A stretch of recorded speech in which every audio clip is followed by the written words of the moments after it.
In my family, I am the designated curator of a museum no one else wants to visit. I am the archivist of our shared history.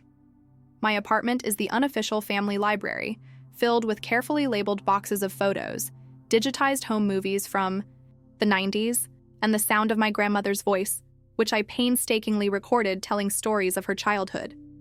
To me, these aren't just things. They are the soul of our family. To my parents and my older sister, Megan, my passion is a quirky, slightly embarrassing hobby. They see me as the overly sensitive, nostalgic one who is stuck in the past. Our family lives on the surface. We are a Christmas card of perfect smiles and coordinated outfits. We talk about promotions, new cars, and vacation plans. We do not talk about feelings. Any attempt I make to share a genuine emotion is met with a swift, gentle shutdown. Last week, I found a photo of my grandfather as a young soldier, his eyes full of a vulnerability I'd never seen. I sent it to my mom, saying how much it moved me. Her response was a text. "Very nice, dear. A bit dramatic. Don't you think?" My feelings are treated as inconvenient clutter in their clean, well-lit life of appearances. The irony is that they are completely dependent on my hobby. Our grandparents' 50th wedding anniversary is next month. A massive party is being planned. And the centerpiece of the event is, of course, a grand tribute video. The task of creating it fell to me without question. For the past 2 months, I have been locked in my apartment, weaving together a lifetime of memories into a narrative. But my family's only input has been to manage the aesthetics of the emotion. "Just make sure it's upbeat, Clara," my sister Megan warned me over the phone yesterday, "and not too long. We don't want your sappy stuff bringing down the mood." They want the perfect presentation of a happy family history without having to engage with the messy, beautiful, and sometimes sad truth of it. They want the artifact, but they want to silence the archivist. This pattern of emotional policing has been the bedrock of our family for as long as I can remember. It started when I was 10, and our golden retriever Buddy passed away. He had been my shadow, my furry confidant, and I was utterly heartbroken. I remember crying in my room for 2 days straight, trying to make a scrapbook of his photos. My sister Megan, then a teenager, stuck her head in my door and said, "Are you still crying over that?" He was just a dog.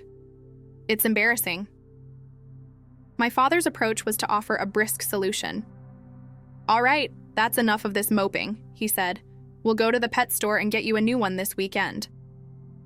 They didn't see my grief. They saw a problem to be solved, an inconvenient and messy emotional display that was disrupting the household's placid surface. I learned a crucial lesson that week. My feelings were too big, too loud, too much. They needed to be managed, preferably out of sight. This lesson was hammered home again in high school. I had my first real heartbreak, a gut-wrenching teenage affair that at the time felt like the end of the world. I tried to talk to my mother about it. My voice choked with tears as I explained what had happened. She listened with a strained patience, and when I was done, she offered no hug, no words of comfort. Instead, she said, "Well, you need to pull yourself together. There are plenty of other fish in the sea. Crying about it won't fix anything." It was as if I'd come to her with a leaky faucet and she was handing me a wrench. She saw a logistical problem, not a wounded daughter. My pain wasn't something to be shared. It was an inefficiency to be corrected. So, I retreated. If my present-day emotions were invalid, I would find solace in the emotions of the past. I dove into the boxes of old photographs in the attic, into the faded letters my grandparents wrote to each other during the war. Here was a world where feelings were real, where they were documented and preserved. I became the family historian not by choice, but as a refugee seeking asylum from the emotional sterility of my own home. I was the only one who cared to learn the stories, to ask the questions, to save the memories from being thrown out during spring cleaning.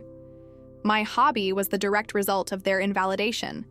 And now, as I work on this anniversary video, I feel the same old pressure. I am weaving together 50 years of love, struggle, and genuine, messy life, all while my family is standing over my shoulder, reminding me to keep it clean, keep it simple, and above all, keep it from getting too soppy. The anniversary party was a week away, and the fragile peace I'd maintained had worn thin. I was running on fumes, editing the tribute video late into the night, my heart aching with the beauty and nostalgia of it all. Then, my sister Megan called. She didn't ask how I was doing. She launched straight into project manager mode. "Clara," she said, her voice brisk and efficient, "I'm calling about the video. We're getting a little nervous about the tone. You have a tendency to be overly sentimental, and we need this to be a celebration, not a funeral. So Mom, Dad, and I have decided it would be best if you just send us all the raw materials you've gathered. The digitized videos, the photos, all of it. We'll handle the final edit from here." I stopped breathing. The audacity of it, the sheer clinical cruelty, was breathtaking. After years of me being the sole keeper of our family's flame, they wanted to demote me to a glorified scanning service. They wanted to take my work, my soul, the very essence of my connection to our family, and edit it down into a neat, sanitized 2-minute montage that wouldn't make their party guests uncomfortable. They wanted the history without the heart. And in that moment, something inside me, something that had been bent for a lifetime, finally refused to bend any further. "No," I said. The word was quiet, but it felt like a thunderclap in the silence of my apartment. Megan was clearly thrown. What do you mean, no?" she stammered. "Clara, this is not up for debate. We need those files." "The files, as you call them, don't exist in a way you can just take," I explained, my voice as cold and clear as a winter morning. "The archive isn't on some neat little hard drive I can just hand over. The hundreds of photos I scanned are from dozens of albums that I have personally been restoring for the last 5 years. The home movies were on decaying VHS tapes that I paid to have professionally digitized because Dad was going to throw them out. The stories about Grandpa's childhood exist only because I sat with him for hours with a tape recorder." I stood up and began pacing, a strange, terrifying power surging through me. "You don't understand, Megan. The family history isn't some shared cloud server. The family history lives in my apartment. It lives in my head. It's a collection that I built, piece by piece, while the rest of you were too busy to care. You don't get to call me dramatic and overly sentimental my entire life, and then, when you need to put on a show, demand that I hand over my heart for you to edit." The silence on the other end of the line was absolute. For the first time, she was confronted with a logistical reality she couldn't control. The tribute video, the emotional centerpiece of their perfect party of appearances, was not their property. It was mine. The history was mine. I hung up the phone, my hand trembling not with fear, but with a giddy, terrifying sense of liberation. The power had shifted. The archivist was now in charge of the museum. For 24 hours after I hung up on Megan, I let them panic. My phone buzzed with a relentless barrage of calls and increasingly frantic texts, a digital storm of their own making. I ignored them all. I sat in my quiet apartment, surrounded by the ghosts of my family's past, and felt a profound sense of calm. I had drawn a line, and now I was watching them bounce off it, completely unable to comprehend a boundary they had never encountered before. When I finally decided to answer the phone the next evening, I was no longer their sensitive, emotional daughter. I was a strategist, observing their tactics. My mother was the first they sent in. Her voice was thick with a carefully crafted sorrow. "Clara, honey, I am so disappointed in you," she began, skipping right over the reason for my anger. "Your grandparents have been looking forward to this party for months. How can you be so selfish? To threaten to ruin their special day over some silly disagreement? I just don't understand what's gotten into you." It was a masterclass in emotional manipulation. She positioned me as the villain, the petulant child holding the party hostage. My feelings weren't valid. They were a silly disagreement. My boundary was selfishness. Her betrayal was in her immediate and total refusal to acknowledge my side of the story. The appearance of a happy family event was, as always, more important than the actual happiness of her own daughter. When her guilt trip failed to move me, my father took over an hour later. There was no sadness in his voice. It was pure, unfiltered rage. "I have had it with this nonsense," he boomed. "You are being childish and disrespectful. You were given a job to do for this family, and you will do it. You will bring that video to the party on Saturday, and you will play it with a smile on your face. This is not a request. It is what is expected of you." He spoke to me not as a daughter, but as a subordinate, a disobedient employee who needed to be disciplined. His betrayal was the raw, authoritarian power play. After a lifetime of dismissing my emotions, he now felt entitled to command them, to order me to perform happiness for the sake of his public image. The final and perhaps most insulting attempt came from Megan that night. Her tone was weary and pragmatic, as if she were dealing with a stubborn contractor. "Okay, Clara, this has gone on long enough," she sighed. "Clearly you're looking for some kind of leverage here. So what is it you want? Is this about money? Do you want us to pay you for the video? Fine. Give me a number. Let's just put a price on it so we can be done with this drama." That was the moment I knew there was no hope for them. After a lifetime of my feelings being invalidated, the one time I stood up for myself, she assumed it couldn't possibly be about respect. It had to be about money. She was trying to buy my compliance, to write a check that would absolve them of decades of emotional neglect. It was the ultimate betrayal, the final clinical proof that they were utterly incapable of seeing my heart and could only imagine my price. I simply told her, "I'll be there on Saturday, and I'll bring the video." The test was over. They had failed in every conceivable way. I walked into the grand rented hall for the anniversary party feeling like a stranger at my own family's event. The place was a monument to appearances, towering floral arrangements, a string quartet, and my parents gliding through the crowd, accepting accolades for their 50 years of flawless partnership. They greeted me with a strained, brittle politeness, the kind reserved for a difficult employee who has finally fallen in line. They thought they had won. They believed their tactics of guilt and anger had worked, and that I had dutifully complied. I carried my laptop in a sleek case, the weapon they mistook for a peace offering. For an hour, I endured the charade. I mingled with relatives who patted my arm and told me how wonderful it was that I had pulled it together for my grandparents. The story of my brief rebellion had clearly been spun and distributed. I was the difficult, overly emotional child who had almost ruined the party. The air was thick with their condescending forgiveness. The breaking point, the final, intolerable public invalidation, came after the main course. My father gave a charming, funny speech, and then he handed the microphone to Megan to introduce the video tribute. She stood in the spotlight, the picture of a perfect, poised daughter. "Thank you, Dad," she began, smiling out at the 100 guests. "As many of you know, my little sister Clara is the official historian of our family. She's the sentimental one," she said, her tone dripping with a sweet poison that only I could fully taste. She continued, "She has a very passionate way of looking at the world, and while that passion can sometimes be a little much for the rest of us here," she paused for a shared knowing chuckle with the audience, "we are so glad she was able to channel all of that drama into this project for Grandma and Grandpa." My blood turned to ice. She wasn't just introducing the video, she was framing it, and me, for the entire room. She was publicly painting me as the hysterical, unstable artist whose messy emotions required the steady hand of her normal family to be made presentable.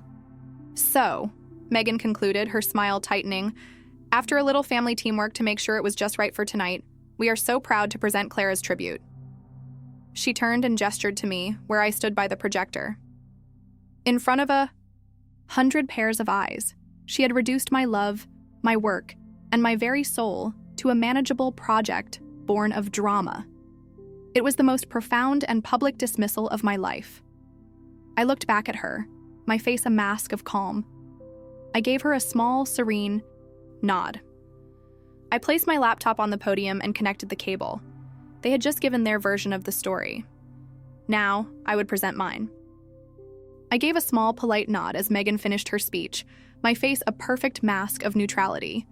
I turned to my laptop, my finger hovering over the trackpad, ready to press play. And in that moment, as if the universe itself had decided to weigh in on the proceedings, the massive projector screen behind the stage flickered, sparked, and went completely black. A collective gasp went through the room. The sound system, connected to the same circuit, died with a pathetic pop, plunging the hall into a stunned, awkward silence. The centerpiece of their perfect party was gone. panic erupted.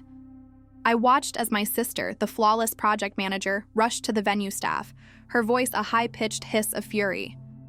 My father's face was turning a dangerous shade of red as he cornered the hotel manager. My mother was trying to placate my grandparents, who looked confused and deeply disappointed. The perfect facade of the family of appearances was cracking in real time, in front of 100 spectators. The technical crew was useless, shrugging and talking about a fried motherboard. The party was dying, and in the middle of this chaos, I remained perfectly still. I had come prepared for a different kind of battle, but this was so much better. I didn't say a word to my frantic family. I simply walked to the back of the room where I had left a large, heavy-duty case. I opened it and began to unpack its contents with a calm, practiced efficiency. My own professional-grade, high-lumen projector. My own compact but powerful speaker system. The tools of my hobby. Ignoring the frantic energy around me, I set up the projector on a small table, aimed it at a large, blessedly blank wall, and connected it to my laptop and speakers. A few clicks, a quick focus adjustment, and a moment later, a brilliant, crystal-clear image flooded the wall. The warm, instrumental music of the video's opening credits filled the hall. The room fell silent. Everyone turned to look. I had, in the space of 3 minutes, single-handedly saved their entire event. I didn't look at my parents or my sister. I looked only at my grandparents, who were now staring at me, their eyes wide with astonishment and a dawning, beautiful gratitude. I gave them a small, genuine smile and pressed play. The video that filled the wall was the one I had poured my soul into. The unabashedly emotional, deeply personal, and, yes, sappy story of their 50 years of love. Within minutes, the sound of soft weeping could be heard throughout the room. My family stood frozen on the sidelines, rendered completely irrelevant. Their party had been saved not by their planning, not by their control, but by the quiet competence of the daughter they had just publicly humiliated. My value was no longer a matter of opinion. It was a fact, projected 10 feet high for everyone to see. When the final frame of the video faded to black, there was a moment of profound, tear-filled silence, which was then broken by a wave of thunderous applause. The rest of the evening was a blur. I was no longer the strange, quiet daughter in the corner. I was the center of gravity. Aunts, uncles, and cousins I hadn't spoken to in years came up to me, hugging me, their faces wet with tears, telling me it was the most beautiful tribute they had ever seen. But the only validation that mattered came from my grandparents.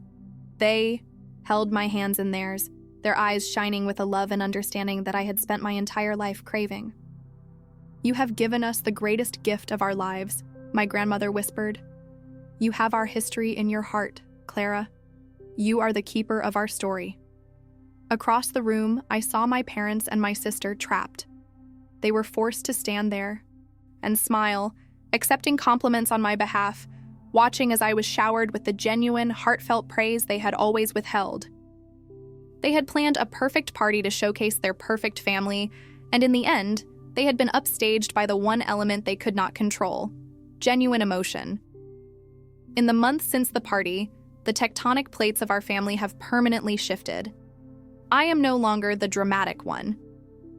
A new respect has been forged, born not of love but of necessity. They know I hold the keys to the kingdom of our past, and they know its power. Their calls are less frequent, but their tone is different. Cautious, respectful. Megan, the flawless manager, now asks for my input on family matters. My parents no longer offer me condescending advice. I even started a small side business, Archive and Anthem, creating tribute films for other families, and it's thriving. My hobby is now a respected, profitable craft. The justice I found wasn't loud or vengeful. It was quiet, solid, and undeniable. It was the justice of being seen. My victory is for everyone who has ever been told they are too sensitive or too emotional. Your feelings are not a liability, they are a superpower. The ability to feel deeply, to remember, to connect. That is the very work that binds families and communities together. It is the most essential work of all. If your so-called drama has ever turned out to be your greatest strength, I invite you to share your story in the comments. Let's build an archive of our own,